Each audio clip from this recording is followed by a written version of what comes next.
नमस्कार मित्रों, स्वागत है एक बार फिर से आपका हमारे चैनल जेवी डिवोशनल में। पिछले एपिसोड में हमने भोले भंडारी महादेव एंट्री कर चुके हैं अर्जुन के सामने और विद्या भी दे रहे हैं और फिलहाल तो परीक्षा ले रहे हैं और बहुत कड़क परीक्षा चल रही है अर्जुन की। घुटने टेक दिए हैं अर्जुन ने जिस प्रकार ईगो से कहा कि एक आदिवासी से ज्यादा ही होगी मेरी शिक्षा क्योंकि मैं पांडु पुत्र हूँ। घुटने टिकवा दिए हैं फिलहाल तो आदिवासी के वेश में, बिना देखे ले उसके बाद भाई वो तलवार वाला सीन मजा आ गया।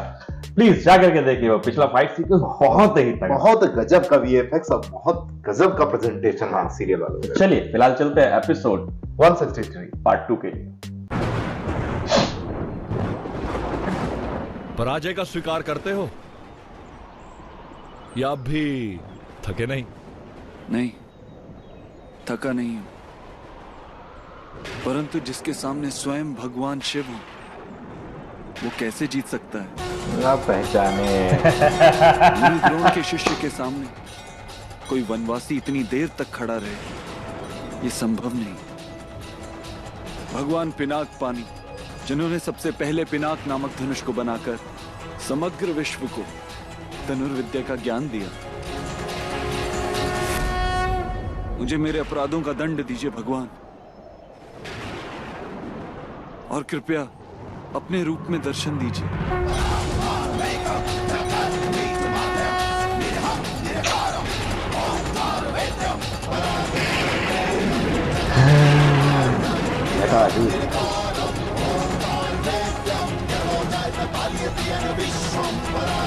इसमें दैवीय रूप का जो ट्रांसफॉर्मेशन दिखाया है ना बहुत तगड़ा है। हर एक देवता एंट्री बहुत जबरदस्त है।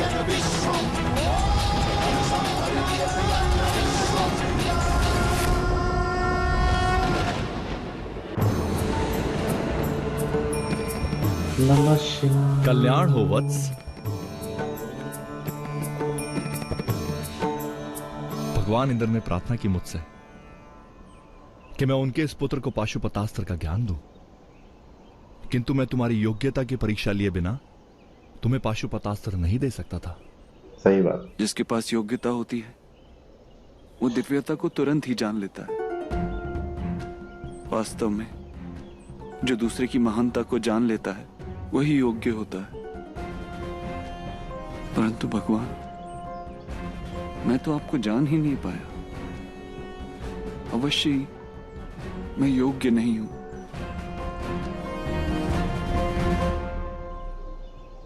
देवाधिदेव इंद्र, आपका पुत्र स्वयं स्वीकार करता है कि पाशुपतास्त्र पाने की योग्यता नहीं है उसमें।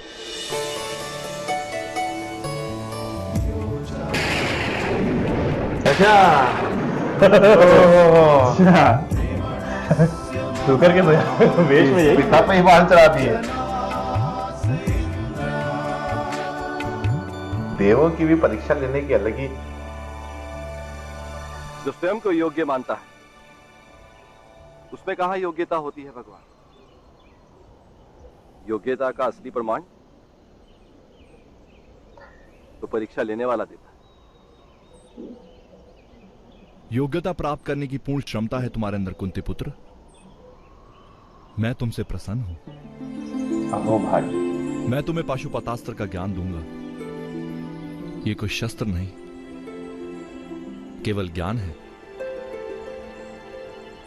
संसार में शत्रु अपने अधर्म के कारण जब निर्बल हो जाता है तब उसे सामान्य शस्त्र से मारा जा सकता है कुंती पुत्र, किंतु कभी कभी धर्म में दृढ़ रहने वाले शत्रु का भी वध करने का समय आता है। ऐसे शत्रुओं को साधारण शस्त्रों से मारना असंभव है। जो धर्म पर चलते हैं उन्हें मृत्यु के बाद मेरी शरण प्राप्त होगी, ऐसा वचन है मेरा संसार को।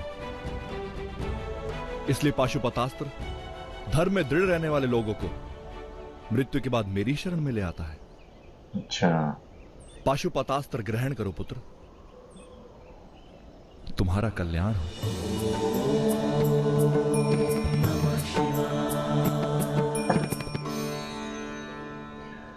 One more achievement. मैं तो धन्य मनाता हूँ इस अर्जुन रूपी शरीर का, जो वास्तव में इस धरती पे आया है उसने भगवानों को खुश किया और मनुष्य रूप में अपनी छत में मेहनत सफल हुई।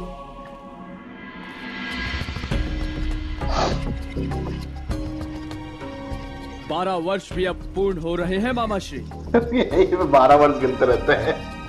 आज संध्या काल से पहले हमें उन पांडवों को ढूंढकर अज्ञातवास में जाने से रोकना होगा।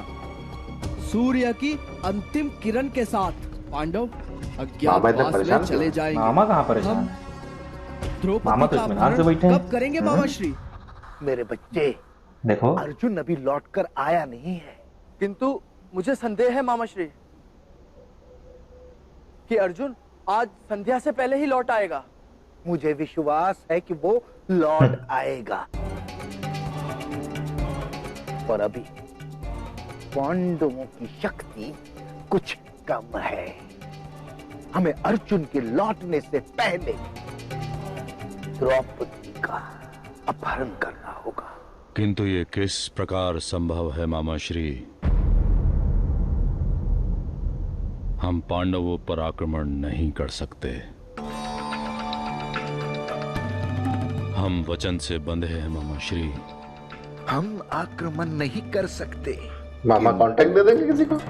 तुम्हारी किलिंग, बहन कॉन्ट्रैक्ट, किडनैपिंग, ये सब मामा का पीछा दुष्यला रहा के है। पति सिंधुराज जयद्रथ तो कर ही सकते हैं मेरे बच्चे। जयद्रथ। हम तुम्हारी सहायता करने पधारे हैं दुर्योधन।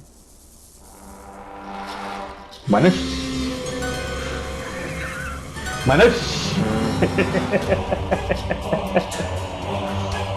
बेहतरीन एक्टिंग है। सब एक ही फील बदूदू कैरेक्टर निभाना अपने आप में। हम आक्रमण नहीं कर सकते, किंतु तुम्हारी बहन दुष्यला के पति सिंधुराज जयद्रथ तो कर ही सकते हैं मेरे बच्चे। दूसरा का विवाह भी नहीं दिखाया। तुम्हारी सहायता करने पधारे हैं दुर्योधन। इम्पोर्टेंट, बहुत बहुत इम्पोर्टेंट सीक्वेंस ही दी है।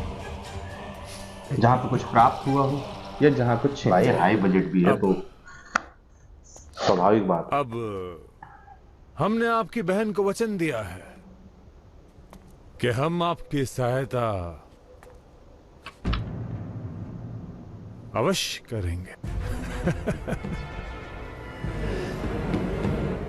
मदिरा पान, मदिरा ही पधारिए होगी भाई। सिंधुराज, बैठिए।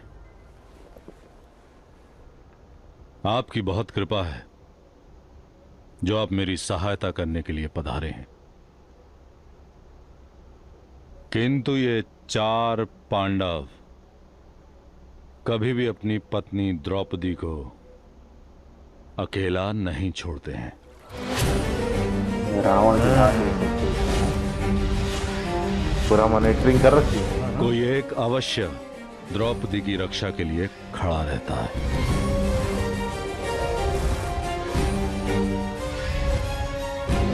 4 क्या 400 पांडवों को एक साथ परास्त करके हम द्रौपदी को ले आएंगे।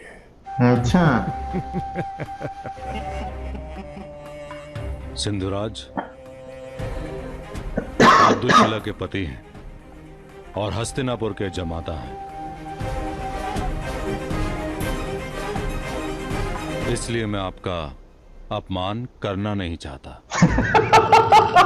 किंतु मेंढक कभी अपना गला फुलाकर बैल के आकार का नहीं बन सकता। मुझे शिशुपाल की याद आ गई। वो तो ठीक है, लेकिन भाई एग्जाम्पल बड़ा अच्छा लिया है। मेंढक कभी गला फुलाकर बैल के आकार का नहीं होता। आप पांडवों के सामर्थ्य के बारे में नहीं जानते। दुर्योधन,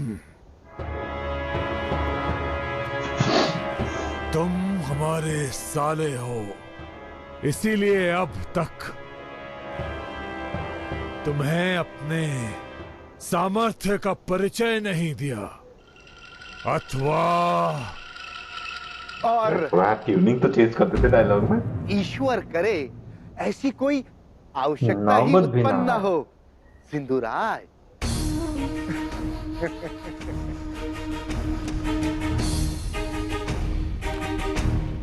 आप यथार्थ कह रहे हैं।